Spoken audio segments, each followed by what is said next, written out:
With the holiday season starting, we at WXXV are starting a weekly segment called Mindful Mondays. Our first guest is Ricky Johnson, a board member with the Mental Health Association of South Mississippi. He shares ways to keep the holidays merry. Ricky, thanks for being here this morning. Thanks for having me. Yes, sir. So tell us a little bit about your role as a board member and your organization that you're a part of. Sure, I'm just pretty much the guy with lived experience. Like I said, I'm a board member as part of the Mental Health Association of South Mississippi. We're a local nonprofit organization who we serve the local Gulf Coast.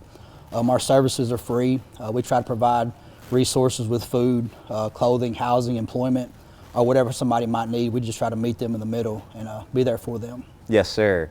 And with the holiday season upon us, Christmas time just right around the corner, it can be a highly spirited time, a joyous time, but Yes. for some it can be overwhelming.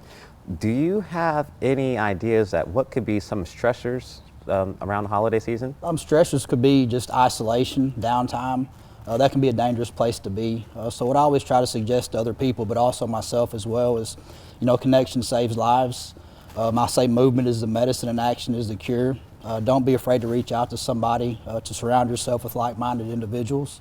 Or also I talk about, when I choose serving you over me, I become free from my own mind. So those are just some things that I personally implement in my life as well. Yes, sir. A quote that I've heard before is the idle mind is the devil's playground. Absolutely. So do you think that is a true statement? I think, like I said, I think that isolation can be a dangerous place to be. Like, that's one of the reasons, as a public speaker, I'm so transparent about my life. Is when I say connection saves lives, I want other people to see that they're not alone, that there's a lot of us that can relate to them as well, and that we're in the fight with them. Well, what are some signs of like seasonal depression, and how can people help people cope with this type of depression? Just when you see somebody that's they're distant or reserved, or a lot of times you'll see folks that go from an extreme happiness to an extreme depression.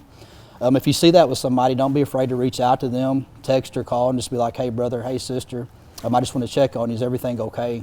That simple interaction might be the matter in saving somebody's life. Yes, sir. And do you have any techniques or anything to help with depression, or just getting out of that slump?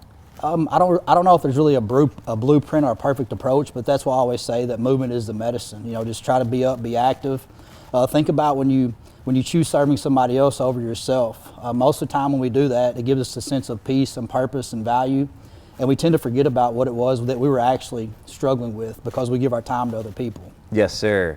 And that is a great idea and a good point to bring up, especially around the holiday season. It's always a good time to serve and give back to your community, and also could help take your mind off Absolutely. what's going on. Yep. So before we close out here, is there anything else that you want to leave us with, Ricky?